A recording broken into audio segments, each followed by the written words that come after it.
Hello दोस्तों, मेरा नाम है अखिलेश मौर्य। हम लोग पढ़ना स्टार्ट कर चुके हैं। इकोनॉमी का हमारा ये लास्ट लेक्चर है। हम पढ़ रहे हैं PT 365 विजन IAS। यूपीएससी के लिए ये बहुत ही महत्वपूर्ण सीरीज है। हम लोगों ने पहले 11th लेक्चर जो है हम लोगों ने कंप्लीट कर चुके हैं। छोटा छोटा लेक्चर है क्योंकि हम नहीं चाहते कि एक ही लेक्चर बहुत बड़ा हो और आपको बहुत ज़्यादा टाइम तक स्पेंड करके उसको पढ़ना हो। आप छोटे छोटे पार्ट्स में जैसे लगभग 30 मिनट 45 मिनट 1 घंटे का क्लास देखो, फिर उसके बाद थोड़ा सा रेस्ट कर लो, फिर उसके बाद तो उससे पढ़ाई में मन भी लगता है। एक ही टाइप में पूरा पढ़ाते चले जाओ लग 2-3-4 घंटे का, तो ऐसा होता है कि बैठे बैठे थोड़ा सा बहुत दिक्कत होने लगती है ना। थोड़ा सा दिमाग को भी रेस्ट चाहिए होता है। तो हमने जो है छोटे छोटे पार्ट्स में बनाया है। अब उसको जा कर के आराम से देख सकते हैं। ज़्यादा लंबा क्लास नहीं है हमारा, 20 मिनट 25 मिनट, आधा घंटा 1 घंटा, ज़्यादा से ज़्यादा 1 घंटा, और एक है 1-1.5 घंटे की है ना। तो बिना देरी किए हुए हम स्टार्ट करते हैं। बहुत ही मुख्य पॉइंट है जहाँ से क्वेश्चन बहुत ज़्यादा पूछते हैं यहाँ से। तो हम स्टार्ट करते हैं भारत में जो है विनिर्माण मैन्युफैक्चरिंग इन इंडिया से हम स्टार्ट करेंगे। जो लोग भी हमारे वीडियो में नए हैं वो चैनल को सब्सक्राइब कर देंगे और आखिरी तक बने रहेंगे, तभी आपको पढ़ाई में का जो मतलब है वो तभी समझ में आएगा कि हमें PT 365 विजन IAS का पढ़ने के लिए क्यों रिकमेंड किया जाता है ना। तो बहुत ही मज़ेदार सेशन होने वाला है, बस आप लोग लाइव में बने रहिए। ऐसा है कि जो लोग मतलब अभी तक क्लास कर रहे हैं उनको अब जो है ना अच्छे से रिवीजन करना स्टार्ट कर देना चाहिए, क्योंकि हमारे पास बिल्कुल भी टाइम नहीं है। और इसी मार्च के महीने में ही रिवीजन ख़त्म करके पूरा अप्रैल जो है हमें टेस्ट सीरीज और जो है PYQ पूरा, अभी तक PYQ जो लोग नहीं देख रहे थे वो उनके लिए तो बहुत ही ज़्यादा नुकसानदेह हो जाएगा, क्योंकि PYQ हमें पूरा ईयर देखना होता है। उसके बाद हमको पूरा जो है हमें अप्रैल में पूरा हमें जो है टेस्ट सीरीज पूरा करना है। किसी ऐसा दिन हम लोग को अभी जितना रिवीजन कर सकते हैं पूरा वो रिवीजन कर लें। पूरा अप्रैल हमें जो है टेस्ट सीरीज करेंगे, ठीक है। बस हम लोग स्टार्ट करते हैं। और इसके अलावा मेरा जो है वो भी पैसेज भी हम करवा रहे हैं। जिन लोग को कॉम्प्रिहेंशन नहीं आता वो लोग कॉम्प्रिहेंशन का भी वीडियो देख सकते हैं। हमने कॉम्प्रिहेंशन करवाया बहुत ही अच्छे तरीके से, ताकि जो है कॉम्प्रिहेंशन में किसी को दिक्कत ना आए। मेरे जो छोटे भाई बहन हैं या मेरे समकक्ष हैं वो। तो चलिए हम लोग बिना देरी किए हुए स्टार्ट करते हैं वीडियो को। हम पढ़ेंगे आज भारत में विनिर्माण मैन्युफैक्चरिंग इन इंडिया के बारे में जानेंगे। तो कह रहा सुर्खियों में क्या था, तो इसमें कहा गया है हाल ही में जो है नीति आयोग ने जो है फ्रंटियर टेक्नोलॉजी हब ने जो है भारतीय उद्योग जो परिसंघ और जो है डेटा डेलोइट के सहयोग से जो है 10 वर्षीय रोड मैप जारी किया है। इस रोड मैप का जो शीर्षक है विनिर्माण की जो है पुनर्कल्पना, उन्नत विनिर्माण में जो है वैश्विक नेतृत्व के लिए भारत का रोड मैप है ना। इसीलिए ये जो है चर्चा में था। तो भारत में विनिर्माण की जो स्थिति है उसमें हम एक नज़र डालेंगे, जिसमें देखा जाएगा कि जो है GDP में योगदान भारत का क्या है। तो भारत में जो है सकल घरेलू उत्पाद में जो है विनिर्माण क्षेत्र का योगदान जो है 17% है। वैश्विक की स्थिति में हम देखेंगे तो वैश्विक की स्थिति में जो है विनिर्माण क्षेत्र का जो है भारत की जो कुल हिस्सेदारी है वो 3% की है। रोजगार में हम देखेंगे तो नीति आयोग की जो डेटा है उसमें बताया गया 2023-24 के की जो कुल कार्यबल भारत का है वो 11.4% हिस्सा जो है विनिर्माण क्षेत्र में जो है कार्यरत था। इसके अलावा हम प्रत्यक्ष विदेशी निवेश की बात करेंगे तो FDI की बात करेंगे, कितना आया 2024-25 के समय में। तो कुल जो प्राप्त FDI है वो 81.04 बिलियन डॉलर के FDI में से जो है विनिर्माण क्षेत्र की जो हिस्सेदारी रही है वो 23.5%, जिसमें जो है 19.04 बिलियन डॉलर रही है। क्षेत्रवार इसका प्रदर्शन अगर हम देखेंगे तो इसमें जैसे इलेक्ट्रॉनिक्स का हम देखेंगे, फार्मा का देखेंगे, ऑटोमोबाइल्स का देखेंगे। तो इसमें हम ऑटोमोबाइल इलेक्ट्रॉनिक्स का देखेंगे तो इलेक्ट्रॉनिक्स में हमको दिखाई देता है कि भारत का जो है वर्तमान में विश्व का जो है ना दूसरा सबसे बड़ा मोबाइल निर्माता हो गया है भारत। और वर्ष 2024-25 में है ना मोबाइल फ़ोन के आयात पर जो है भारी निर्भरता है ना 2024-25 में मोबाइल फ़ोन के आयात पर जो है निर्भरता घट करके अब 0.02% रह गई है। और फार्मा का इसी अगर हम बात करें फार्मा सेक्टर का, तो फार्मा सेक्टर में जो है मात्रा के आधार पर जो है भारत विश्व में तीसरे और मूल्य के आधार पर 14वें स्थान पर भारत की फार्मास्यूटिकल कंपनियां जो वो बना रही हैं। इसके अलावा हम देखेंगे ऑटोमोबाइल्स में, तो ऑटोमोबाइल्स में भी भारत विश्व स्तर पर जो है चौथा सबसे बड़ा ऑटोमोबाइल उत्पादक देश है। अब हम आगे देखेंगे, थोड़ा सा स्क्रीन को बढ़ा देते हैं।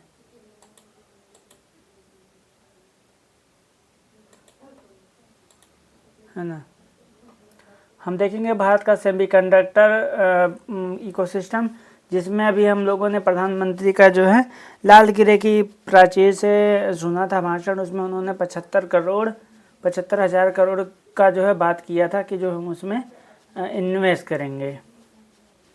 है ना, सुर्खियों में क्यों था ये, तो कहा कि बेंगलुरु में जो है आरएम के जो है नए सेमीकंडक्टर डिजाइन कार्यालय के उद्घाटन के बाद जो है भारत में पहली बार जो है 2nm चिप डिजाइन की जा रही है। सेमीकंडक्टर चिप्स के बारे में जान लेते हैं, ये क्या होता है।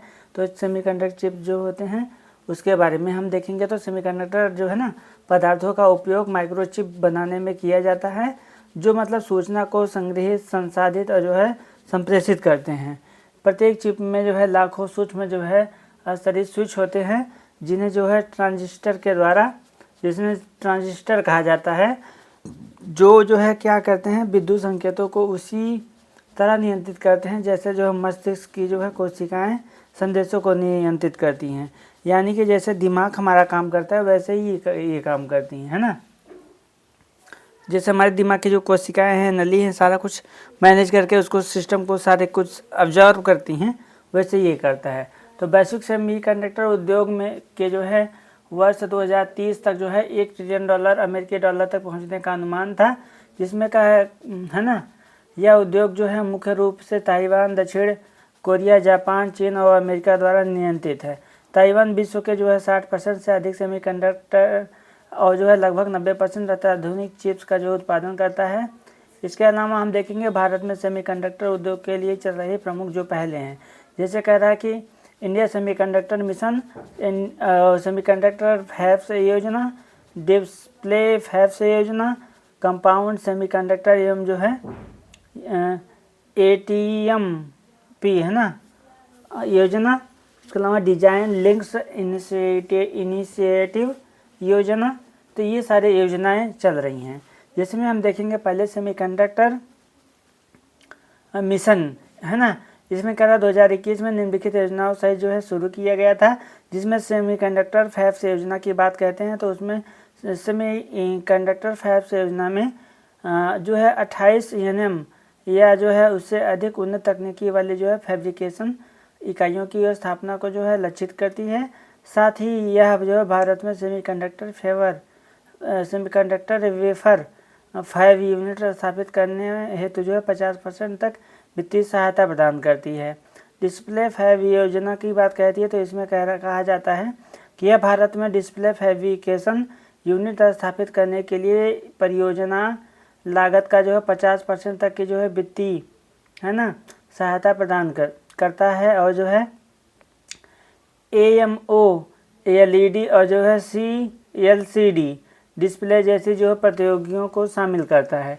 इसके अलावा हम आगे देखेंगे तो कंपाउंड सेमीकंडक्टर एवं जो है ATMP है ना की योजना की बात करते हैं। तो उसमें कहा गया है कि compound semiconductor silicon photonics sensor और जो है डिस्क्रीट सेमीकंडक्टर के निर्माण का जो है समर्थन करती है। डिजाइन अगला जो है बताया गया है डिजाइन लिंक्ड इनिशिएटिव योजना।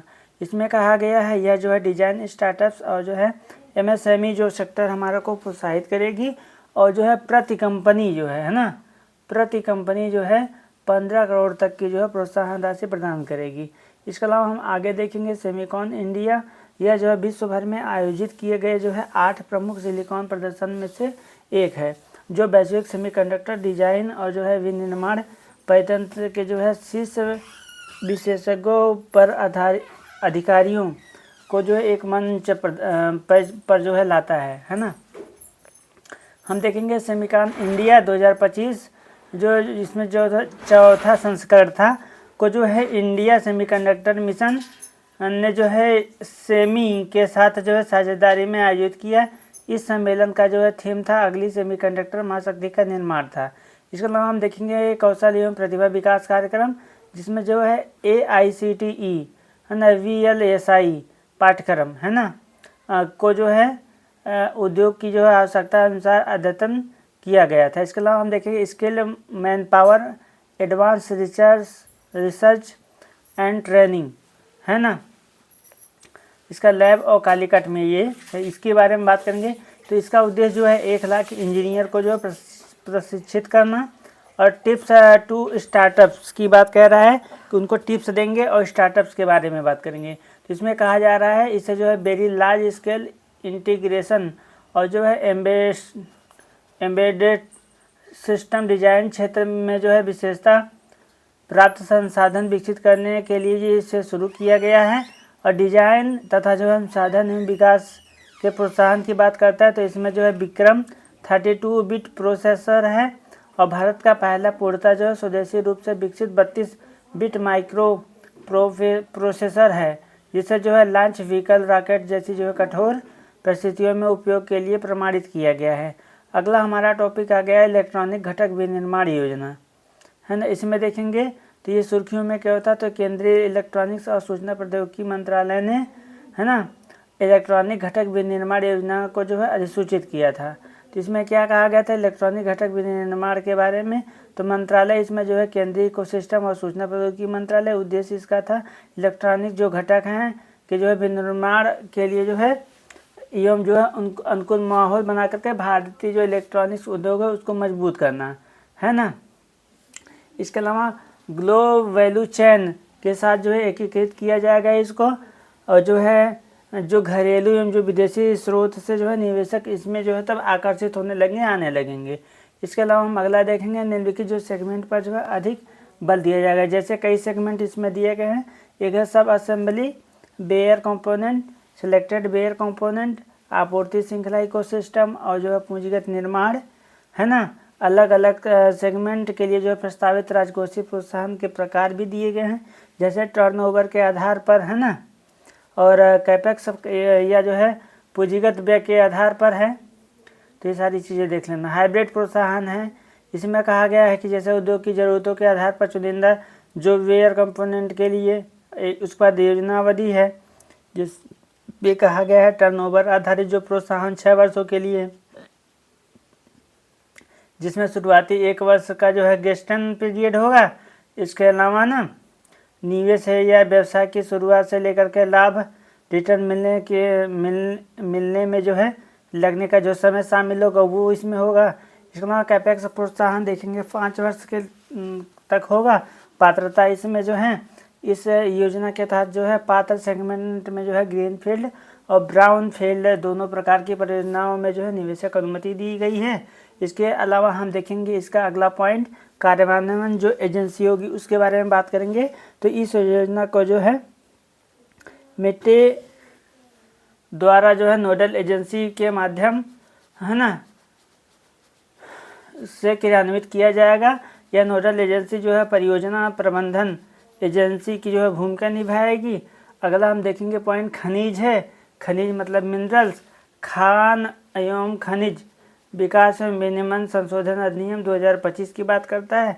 तो सुर्खियों में क्या था, तो इसमें आगे बताएगा हाल ही में संसद ने जो है खान और खनिज है ना संशोधन अधिनियम 2025 पारित कर दिया था, जिसमें अन्य संबंधित तथ्य भी बताया गया। उपयुक्त संशोधन अधिनियम के माध्यम से खान और जो खनिज विकास और जो है विनियमन है ना विकास और विनियमन अधिनियम 1957 में जो संशोधन किए गए हैं। इससे पहले इस अधिनियम में जो है 2023 में संशोधन किए गए थे, जिससे निम्नलिखित प्रमुख प्रावधान शामिल किए गए थे। है ना। इसमें अगला पॉइंट बताया गया है कि 24 क्रिटिकल और जो है स्ट्रेटेजिक जो खनिज है उनको शामिल किया गया। इसका उद्देश्य था कि जो खनिज में जो है अन्वेषण और जो उत्पादन में तेजी लाना। इसके अलावा इसमें ये भी बात किया गया था कि खनन अधिकारों की नीलामी के लिए केंद्र सरकार को ना सशक्त बनाया जाएगा, और क्रिटिकल जो मिनरल्स होंगे गहराई में पाए जाने वाले उनको जो है अन्वेषण लाइसेंस प्रस्तुत किया जाएगा। इन चीज़ों की इसमें है ना। इसके अलावा देखेंगे संशोधन और विवरण दिया गया है, जिसमें कहा गया है कि जो है राष्ट्रीय खनिज अन्वेषण और जो है विकास न्याय विवरण भी दिया गया है उसका। उसमें ये कहा गया है इसने जो है पहले राष्ट्रीय खनिज अन्वेषण ट्रस्ट का स्थान लिया और इसके दायरे में जो है अधिकार क्षेत्र का जो है विस्तार किया गया। उसके बाद NMEDT है, अब जो आवंटित फंड का उपयोग भारत के भीतर है ना, और जो भारत के बाहर भी जो है खानों और खनिजों के अन्वेषण और विकास के लिए किया कर सकता है। इसमें पट्टेदार और ट्रस्ट को भुगतान की जाने वाली राशि जो है 2% से बढ़ाकर 3% कर दी गई है, वही बात कहा गया है। इसके अलावा हम आगे देखेंगे अन्य खनिज को जो है खनन पट्टे में शामिल करना, है ना। तो पट्टे धारक जो होंगे मौजूदा पट्टा जो उनके पास होगा उस जैसे कि जो ज़मीन वगैरह पट्टे में मिलते हैं उनमें खनिजों को जो है जोड़ने के लिए राज्य सरकार को आवेदन कर सकते हैं। क्रिटिकल और स्ट्रेटेजिक जो खनिज हैं उसमें निर्दिष्ट खनिजों को जो है शामिल करने के लिए कोई अतिरिक्त जो है राशि का भुगतान करने की आवश्यकता नहीं होगी। सन्निहित क्षेत्र और का जो है समावेशन भी बताया गया है। इसमें बताया गया है कि गहराई में पाए जाने वाले जो खनिज होंगे खनन पट्टे के तहत जो है उनको 10% या जो है समग्र पट्टे के तहत जो है 30% तक का जो है ना के लिए एक बार जो है विस्तार की जो अनुमति देता है। इसमें हम देखेंगे मिनरल एक्सचेंज की जो स्थापना, तो मिनरल एक्सचेंज जो इसमें कहा गया है पंजीकृत और विनियमित करने के लिए एक प्राधिकरण स्थापित करने का जो है प्रावधान करता है। यह केंद्र सरकार को जो है पंजीकरण शुल्क लगाने और इनसाइडर ट्रेडिंग की रोकथाम करने जैसे जो है मामलों पर मिनरल एक्सचेंज के संबंध में नियम बनाने का अधिकार देता है। इसके अलावा हम देखेंगे कैप्टिव माइंस की बिक्री पर जो है सीमा हटाना। कैप्टिव माइंस से जो है खनिजों की बिक्री की जो है कोई ऊपरी सीमा नहीं होगी। पहले जो है कैप्टिव माइंस को जो है अपने अंतिम उपयोग की आवश्यकताओं को पूरा करने के बाद जो है 1 वर्ष में जो उत्पादित खनिजों का जो केवल 50% तक बेचने की अनुमति थी। कैप्टिव माइंस को एकत्रित किए गए ऐसे खनिज को के ढेर को जो है ना बेचने की अनुमति दी गई है जिनका उपयोग आंतरिक रूप से नहीं किया जा सकता। जैसे इससे जो है पर्यावरण के नुकसान को कम करने और खनन कार्यों को सुरक्षा बढ़ाने के लिए मिल सकती है। अब जिला खनिज फाउंडेशन की बात करेंगे तो डिस्ट्रिक्ट मिनरल्स फाउंडेशन में कहा गया है ये चर्चा में क्यों था, तो इसको पहले हम देख लेंगे कि चर्चा में क्यों था। तो ये कोयला खादानों और इस्पात और जो है संसदीय अस्थायी समिति ने जो है ना इस संसद में एक रिपोर्ट प्रस्तुत की थी, है ना, तो इस रिपोर्ट में भारत में जो जिला खनिज फाउंडेशन है ना और प्रधानमंत्री खनिज क्षेत्र कल्याण योजना का जो कार्यप्रणाली की जो है सुरक्षा प्रस्तुत की गई, इसी वजह से ये चर्चा में था। तो हम पहले देख लेते हैं जिला खनिज फाउंडेशन के बारे में ये है क्या। तो इसका गठन जो है 2015 में हुआ था और इसका गठन ना खान और खनिज अधिनियम 1957 में जो है संशोधन करके किया गया था। जो प्रकार इसमें बताया गया है खनिजों के जो है खनन से प्रभावित प्रत्येक जो है भारतीय जिले में जिला खनिज फाउंडेशन का गठन किया जाता है। DMF फंड एक जो है गैर लाभकारी वैधानिक निधि है। इसे जो है गैर लाभकारी ट्रस्ट के रूप में स्थापित किया जाता है। उद्देश्य इसका मुख्य उद्देश्य बताया गया कि राज्य सरकार के निर्देश है ना, राज्य सरकार के दिशा निर्देश के जो है अनुसार खनन गतिविधियों से प्रभावित व्यक्तियों के कल्याण को बढ़ावा देना और इस तरह की जो गतिविधियों से प्रभावित क्षेत्रों का जो है पुनरुद्धार करना। DMF की जो है संरचना 2 स्तरीय प्रशासनिक संरचना, इसमें बताया MMDR अधिनियम 1957 के अनुसार राज्य सरकारों को जिला खनिज फाउंडेशन की संरचना और कार्यों को निर्धारित करने के लिए नियम बनाने का अधिकार। DMF 2 स्तरीय जो है प्रशासनिक संरचना के तहत कार्य करते हैं, जिनमें जो है शामिल हैं शासी परिषद और प्रबंधन समिति। शासी परिषद करा यह नीति निर्माता निकाय है और प्रबंधन समिति करा यह परियोजना और जो है योजनाओं को लागू करती है। और DMF के वित्त पोषण के स्रोत इसमें बताया गया है, इसे खनन पट्टा धारकों से केंद्र सरकार द्वारा निर्धारित रॉयल्टी के लिए एक निश्चित प्रतिशत के रूप में निम्नलिखित दर से वित्त प्राप्त होता है ना। इसमें 2015 या उसके बाद की जो पट्टे है उस पट्टों के जो रॉयल्टी का जो है 10% और 2015 से पहले दिए गए पट्टों के रॉयल्टी 30% शामिल है। खनन पट्टा धारकों की बात कही गई है, तो खनन पट्टा धारकों का जो है जिला खनिज फाउंडेशन में योगदान हर खनिज के लिए अलग अलग होता है, क्योंकि रॉयल्टी के जो प्रतिशत के रूप में लिया जाता है और रॉयल्टी खनिज के प्रकार के आधार पर होता है, अलग अलग जैसा खनिज रहेगा उसी हिसाब से रहेगा। इसके अलावा हम फंड उपयोग की बात करते हैं, तो फंड उपयोग में कहा गया है इस फंड का उपयोग जिला स्तर पर जो है प्रधानमंत्री खनिज क्षेत्र कल्याण की योजना के दिशा निर्देश के तहत किया जाता है। अब भारत में जो है खनन संबंधित क्षेत्राधिकार बताया गया है, संवैधानिक ढांचा बताया गया है, गौड़ खनिज प्राधिकरण बताया गया है। तो संवैधानिक ढांचा में बताया गया है संघ सूची की प्रविष्टि 54, जिसमें कहा गया है कि सार्वजनिक हित में जो है संसद द्वारा विधि बनाकर घोषित खनिज और जो है खानों और जो खनिज विकास का जो विनियमन केंद्र सरकार के अधीन है। और राज्य सूची की जो प्रविष्टि है 23, उसमें कहा गया है संघ सूची के प्रावधानों के अधीन खानों और खनिज विकास का जो विनियमन राज्य सरकार के पास है। अब गौड़ खनिज की बात करता है, तो गौड़ खनिज प्राधिकरण केंद्र सरकार के आधिकारिक अधिसूचना के माध्यम से किसी भी जो खनिज को गौड़ खनिज के रूप में सूचित करने का अधिकार रखती है। राज्य सरकार की बात करते हैं, तो राज्य सरकार अपने अधिकार क्षेत्र के भीतर गौड़ खनिज के संबंधित रियायतें देने हेतु जो है नियम बनाने के लिए सशक्त है। अब जिला खनिज फाउंडेशन की बात करता है क्षेत्राधिकार, तो इसमें जो है केंद्र सरकार जो है MMDR अधिनियम 2021 केंद्र सरकार को जो है DMF निधियों की संरचना और जो है उनके उपयोग के संबंध में निर्देश देने का जो है अधिकार प्रदान करता है। हम देखेंगे राज्य सरकार इसके क्रियान्वयन और जो है दैनिक प्रबंधन का उत्तरदायित्व तो संभालती है इसकी। हम देखेंगे अगला जो है प्रधानमंत्री खनिज क्षेत्र कल्याण योजना के बारे में। तो शुरुआत इसका केंद्र सरकार द्वारा 2015 में MMDR अधिनियम जो है 1957 की धारा जो है 20A के तहत की गई थी। इसका क्रियान्वयन तंत्र जो है राज्य सरकार को जो है जिला खनिज फाउंडेशन के से संबंधित नियमों में जो है ना शामिल करने का अनिवार्य कहा गया। उद्देश्य इसका ये था कि जो है खनिजों के जो खनन प्रभावित क्षेत्रों में जो है संधारणीय विकास सुनिश्चित करना और स्वास्थ्य देखभाल सेवा शिक्षा और संरचना जलापूर्ति आजीविका आदि के लिए फंड प्रदान करना। मुख्य संशोधन इसमें बताया गया 2024 के दिशा निर्देश में जो है फंड आवंटन से जुड़ी प्राथमिकताएं हैं। हम देखेंगे अगला इसमें पॉइंट वाइज दिया गया है कि DMF फंड का 70% उच्च प्राथमिकता वाले क्षेत्र जैसे पेयजल आपूर्ति स्वास्थ्य देखभाल सेवा इन चीज़ों में है ना। हम देखेंगे आजीविका पर जो ध्यान इसका, तो उसमें कहा गया कौशल विकास का विस्तार करके इसमें कौशल विकास के साथ साथ आजीविका सृजन को भी शामिल किया गया है। कृषि और पशुपालन को उच्च प्राथमिकता वाले क्षेत्रों की सूची में शामिल किया गया है। खनन से जो है प्रत्यक्ष रूप से प्रभावित क्षेत्र है, जिसमें फंड का जो है 70% हिस्सा खनन से प्रत्यक्ष रूप से जो प्रभावित क्षेत्रों में खर्च किया जाना चाहिए।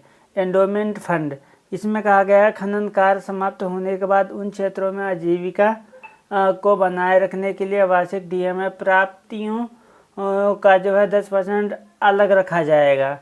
योजना को जो है बेहतर करना, आवश्यकताओं के आकलन के आधार पर जो है 5 वर्षीय परिप्रेक्ष्य योजनाएं बनाना अनिवार्य किया गया है।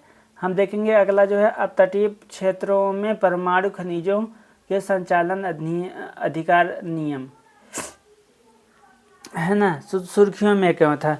तो ये नियम जो है अपतटीय क्षेत्र खनिज अधिनियम 2002 के तहत जो है ना के प्रावधानों के तहत अधिसूचित किए गए हैं। नियम के बारे में बताया गया है। तो इसका उद्देश्य जो है अब तटीय क्षेत्रों में जो है यूरेनियम और थोरियम जैसे परमाणु खनिजों के जो है अन्वेषण एवं खनन को जो है नियमित करना। ये नियम तभी लागू होंगे जब परमाणु खनिजों का संकेंद्रण एक जो है निश्चित न्यूनतम स्तर से अधिक होगा। नियमों के तहत जो है सरकार द्वारा नामित संस्था को जो है अन्वेषण लाइसेंस या उत्पादन पट्टे दिए जा सकते हैं। और कोई विदेशी जो संस्था होगी अन्वेषण कार्य करना चाहती है तो उससे पहले ना सरकारी प्राधिकारियों से अनुमोदन लेना होगा। इसके अलावा हम देखेंगे भारत में जो प्रथम परमाणु खनिज है उसमें यूरेनियम की बात कही है तो जादूगोड़ा जो झारखंड का है वहाँ पे जो है पहली खदान वहीं पे है। यहाँ जो वाणिज्यिक स्तर पर यूरेनियम निकाला जाता है।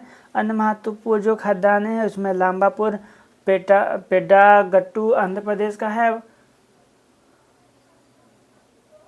बगजाता खदान झारखंड का है। और इसके अलावा भारत में जो है अधिकतर यूरेनियम भंडार जो है छोटे हैं और दुनिया के प्रमुख यूरेनियम उत्पादक जो देशों की तुलना में ना यहाँ पे जो हमारे यहाँ यूरेनियम मिलता है वो कम गुणवत्ता वाला मिलता है।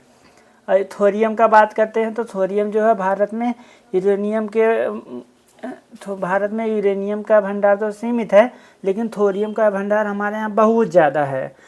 मोनोजाइट में जो है लगभग 8 से 10% जो है थोरियम होता है।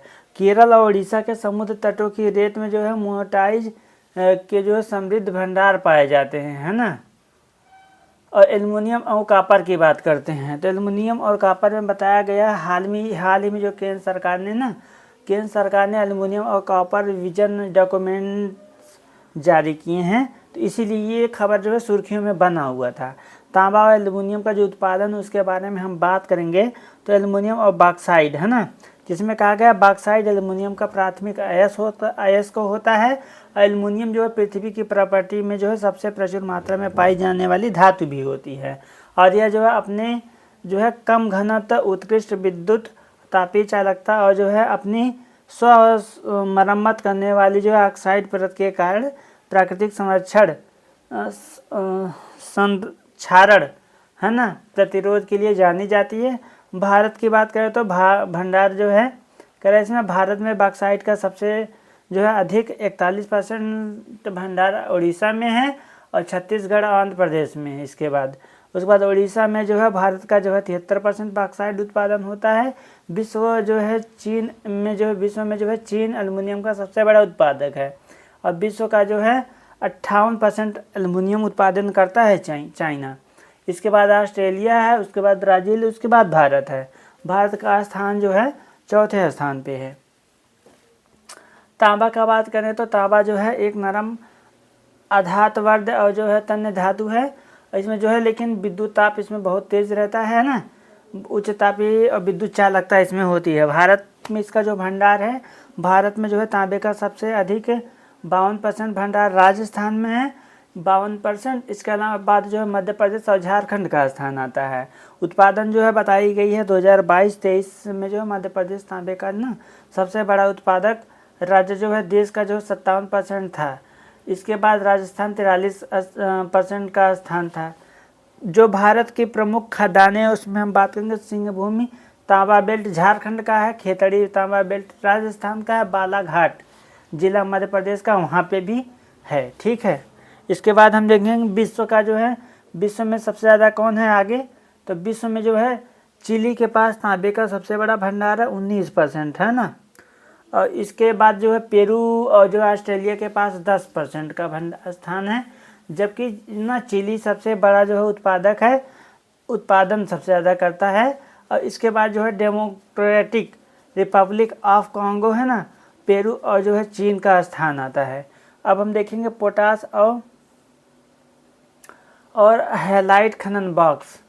इस तो सुर्खियों में क्या था, तो भारत में जो है क्रिटिकल मिनरल्स जो हैं उनकी बात की जाती है। तो क्रिटिकल मिनरल्स की नीलामी में ना 5वें दौर में जो है 10 से 15 क्रिटिकल मिनरल्स बॉक्स की सफलतापूर्वक नीलामी की गई थी, उसी की बात कही गई। तो अन्य संबंधित तथ्य इसमें बताए गए हैं कि पोटास और हैलाइट के खनन ब्लॉक्स की जो नीलामी सफल रही थी। इसमें उर्वरक आयात को जो है कम करने और कृषि को आत्मनिर्भरता प्रदान करने के लिए मदद मिलेगी, इसीलिए इसको किया गया था। और इसमें है ना और इसके अलावा जो है राजस्थान में जो है झंडा वाली सीतापुर और जो है जोरकियान सीतापुर, खुंजा संयुक्त पोटास और हाईलाइट बॉक्स में जो है खनन कार्य शुरू हो गया है। हाईलाइट जिसे जो है ना, हाईलाइट किसको कहते हैं, तो कह रहे हैं जिसे आमतौर पर टेबल सॉल्ट या जो है रॉक सॉल्ट के नाम से जाना जाता है। सोडियम क्लोराइड यानी Cl से बना होता है। हम देखेंगे पोटास के बारे में। तो पोटास का परिभाषा बताया गया, पोटास उन अलग अलग अकार्बनिक यौगिक का दिया गया जो है सामान्य नाम है जिनमें जो है जल में जो है घुलनशील रूप में पोटेशियम उपस्थित होता है। यह जो है मुख्य रूप से पोटेशियम कार्बोनेट और पोटेशियम लवणों का जो है एक अशुद्ध संयोजन होता है। मुख्य अयस्क जो इसमें होते हैं सिल्वीनाइट है ना, जिसको जो है सिल्वाइट बोलते हैं, KCI बोलते हैं। इसके अलावा हाइलाइट होता है, हैलाइट है ना, हैलाइट NaCl का मिश्रण होता है। प्रति स्थल जो इसकी जो प्राप्ति स्थल है कहाँ पे प्राप्त हो रहा है, तो अधिकांश भंडार जो है 91% राजस्थान के नागौर जिले में, जिसके बाद जो है मध्य प्रदेश के पन्ना जिले में 5% और उत्तर प्रदेश के सोनभद्र और चित्रकूट में 4% है ना। आयात जो है हम देखेंगे तो इंडिया जो है ना, इंडियन मिनरल्स ईयर बुक में जो है बताया गया 2022 के अनुसार भारत अपनी पोटास की जो है ना 100% आवश्यकता आयात के माध्यम से पूरी करता है, क्योंकि हमारे पास बहुत ज़्यादा पोटास है नहीं। उपयोग में हम बताएंगे तो हम कहाँ कहाँ उपयोग करते हैं, तो हम कृषि में उपयोग करते हैं, जल शुद्धिकरण में करते हैं, अन्य भी उपयोग होते हैं जैसे कांच, सिरेमिक है ना, साबुन व डिटर्जेंट में, और डाई सिंथेटिक रबड़ में, रसायनों का निर्माण करने के लिए। तो यहाँ पे हमको इस्तेमाल करना होता है। इसके अलावा हम देखेंगे अगला है ना, हमको आगे देखना है तेल और जो है प्राकृतिक gas, oil and natural gas. तो अंडमान निकोबार बेसिन के प्राकृतिक गैस की खोज हुई उसी के तब ये सुर्खियों में आया था।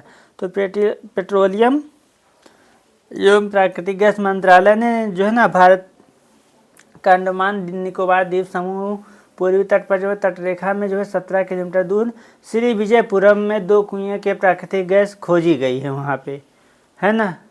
अब हम आगे देखेंगे जिसमें बताया गया अन्य संबंधी जो तथ्य हैं, जिसमें कहा गया कि भारत में जो है हाइड्रोकार्बन है ना संसाधन आकलन अध्ययन के अनुसार अंडमान निकोबार में जो है बेसिन में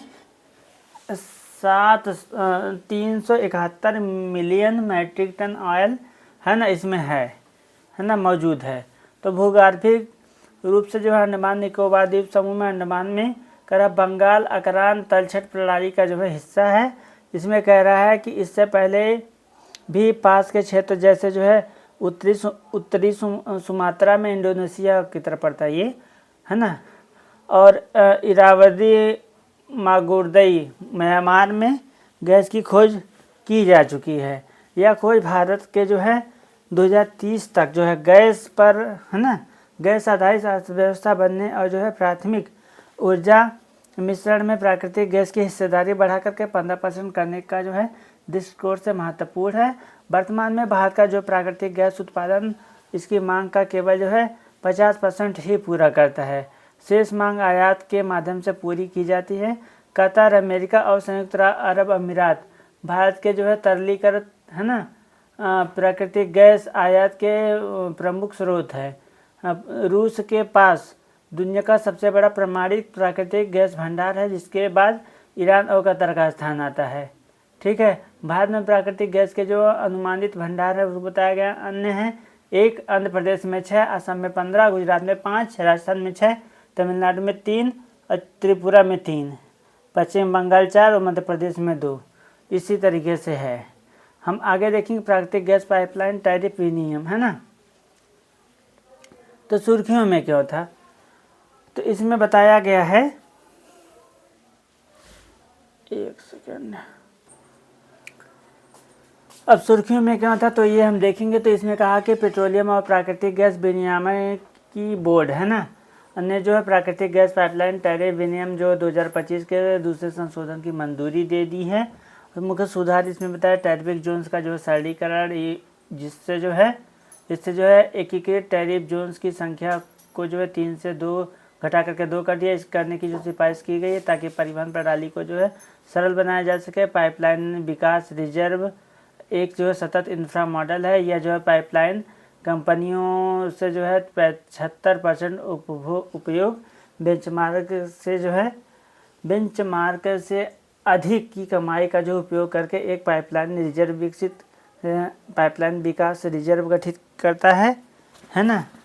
हम आगे देखेंगे पेट्रोलियम और प्राकृतिक गैस विनियामक बोर्ड की भूमिका। तो इसमें कह रहा है ना, ये क्या आ गया, कह रहा है पेट्रोलियम और प्राकृतिक गैस विनियामक बोर्ड की भूमिका। तो इसमें कह रहा है उत्पत्ति इसका जो है पेट्रोलियम और प्राकृतिक गैस विनियामक बोर्ड 2006 के तहत जो है गठित एक वैधानिक निकाय है। कार्य इसका जो है कच्चे तेल और प्राकृतिक गैस के उत्पादन को छोड़कर पेट्रोलियम उत्पाद है ना एवं प्राकृतिक गैस के शोधन, परिवहन, वितरण, भंडारण, विपणन, आपूर्ति व जो है विक्रय का विनियमन करता है। यह अधिसूचित पेट्रोलियम और पेट्रोलियम उत्पादों का जो है विपणन करने के लिए संस्थाओं को पंजीकृत करता है। निष्पक्ष व्यापार और प्रतिस्पर्धा को बढ़ावा देकर उपभोक्ता के ये सब पढ़ लेना, ठीक है।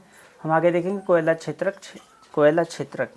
तो सुर्खियों में क्या था, तो ये कह रहा है सरकार ने कोयला क्षेत्र को जो संधारिता और प्रतिस्पर्धा सुनिश्चित करने के लिए प्रमुख रणनीतियों की रूपरेखा तैयार की है। तो अन्य संबंधित तथ्य भी बताया, जिससे भारत के पास जो है दुनिया का ना 5वां सबसे बड़ा कोयला भंडार है और कोयला जो है देश की ऊर्जा की ज़रूरतों का ना 55% पूरा करता है, आज का जो देश का ज़रूरत है। झारखंड में कोयले का सबसे अधिक भंडार है और भारत में उच्च गुणवत्ता, कम राख और कम सल्फर वाले कोयले के पर्याप्त भंडार की जो है कमी है। हमारे यहाँ बिटुमिनस कोयला पाया जाता है, नहीं बिटुमिनस नहीं, दूसरा कोयला पाया जाता है, नहीं बिटुमिनस पाया जाता है भारत में। इसके अलावा कोयला जो है ना क्षेत्रक में संधारिता सुनिश्चित करने के हेतु पहले तो ग्रीनिंग और जो है बायो रिक्लेमेशन, इसमें बताया गया खनन हो जाने के बाद उस क्षेत्र में जो है वन रोपण होता है। जहाँ पे कोयला खनन हो जाता है उसके बाद वहाँ पे वन रोपण करते हैं। ये जो है ग्रीन क्रेडिट प्रोग्राम में जो कोयला लिग्नाइट की भागीदारी होती है। खाद्यान्न के जो है उपचारित जल का उपयोग, इसका जो है सामुदायिक आपूर्ति जैसे जो है सिंचाई, औद्योगिक उपयोग और पर्यावरण संबंधित सेवाएं है ना, इसके लिए। ब्लास्ट फ्री खनन की बात कह रहा है, तो खनन हेतु जो है ना ब्लास्ट से बचने के लिए जो है surface mines, nurse continuous minus व जो है रिपर्स का उपयोग करते हैं। कोयला क्षेत्र के अन्य प्रमुख सुधार भी जैसे संशोधन शक्ति की बात कर रहा है, कोयला खान और जो है खनिज की बात कर रहा है, वाणिज्यिक कोयला खनन की बात कर रहा है 2020 का है ना। तो ये सारी चीज़ें हैं, देख लेना। अब नई इस्पात की बात करते हैं हम, देख लेना ये ध्यान से, पोस्ट करके देख लेना।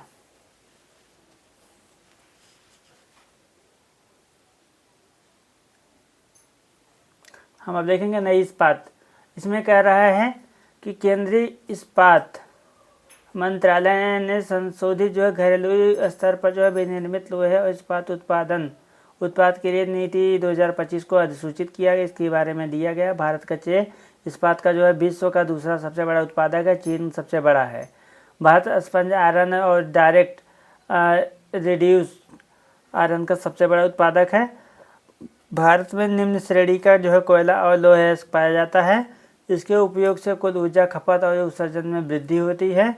ओडिशा भारत में जो है इस्पात का सबसे बड़ा उत्पादक राज्य है। हम देखेंगे संशोधित नीति की मुख्य विशेषताएं। इसमें नोडल मंत्रालय की बात कही गई है। इसमें केंद्रीय इस्पात मंत्रालय किन पर जो है कानून होगी, ये बात कही गई है। तो इसमें कहा गया है किन पर लागू होगी, तो जो है सरकार के जो है सभी मंत्रालय होंगे, उसमें विभाग और संबंधित एजेंसियाँ जिसमें जो है सार्वजनिक क्षेत्र के उपक्रम, सोसाइटी, ट्रस्ट और जो है वैधानिक संस्थाएं इसमें शामिल होंगी। 5 लाख रुपए से अधिक की जो है सभी प्रकार की सरकारी खरीद पर लागू होंगी। और शामिल की गई सामग्री है मेल्ट एंड पोर स्थिति में इस्पात जैसे कि जो है फ्लैट रोल्ड स्टील बार आदि है ना। मेल्ट एंड पोर से तात्पर्य उस इस्पात से है जिसमें जो है इस्पात बनाने वाली भट्टी से तैयार किया जाता है। पहली बार ठोस आकार में जो है ढाला गया है। वैश्विक निविदाओं पर प्रतिबंध कह रहा कुछ अपवादों को छोड़कर अधिकतर जो है लौह और इस्पात उत्पादों के लिए कोई ग्लोबल टेंडर इंक्वायरी है ना नहीं होगी इसमें। इसके अलावा इसका जो मतलब है, कह रहा है कि वैश्विक कंपनियों से खरीदने के लिए टेंडर आमंत्रित नहीं किए जाएंगे वैश्विक कंपनियों से, है ना।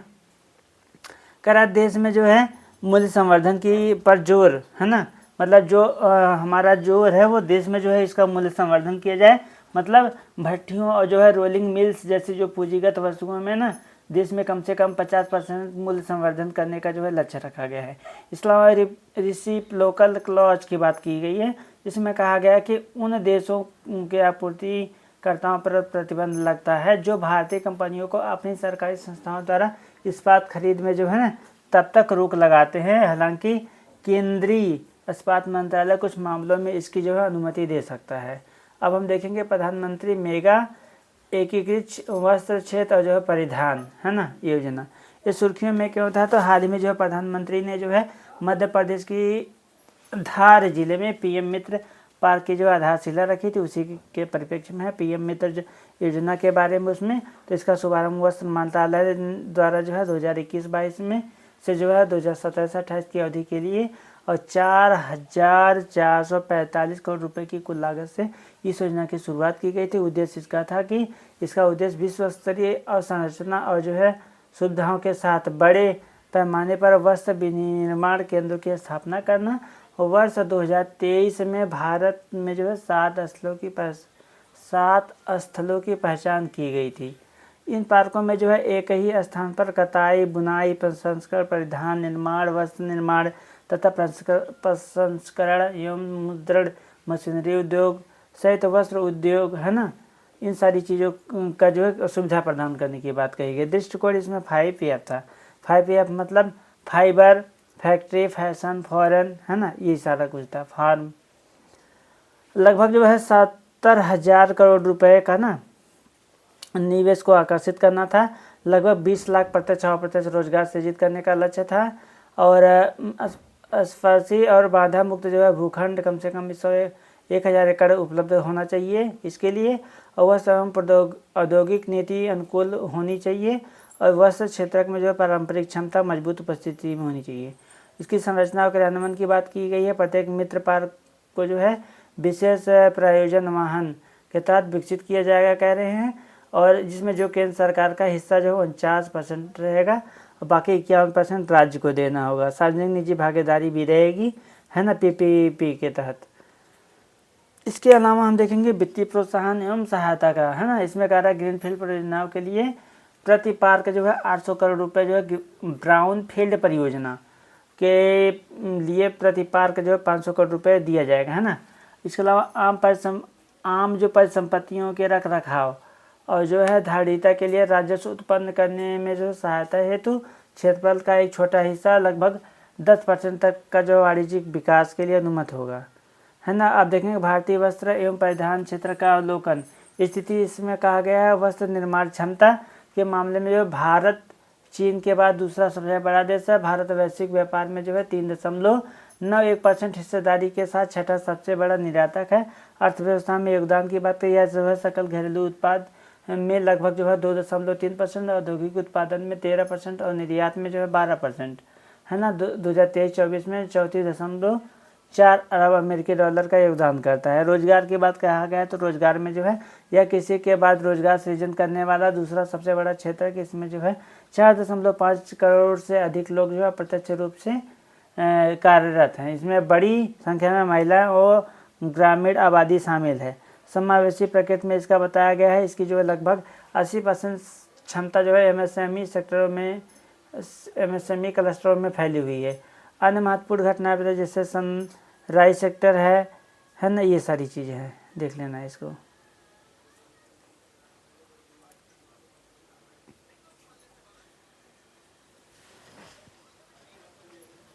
ये सब पढ़ के देख लेना, पॉज करके, रोक करके वीडियो।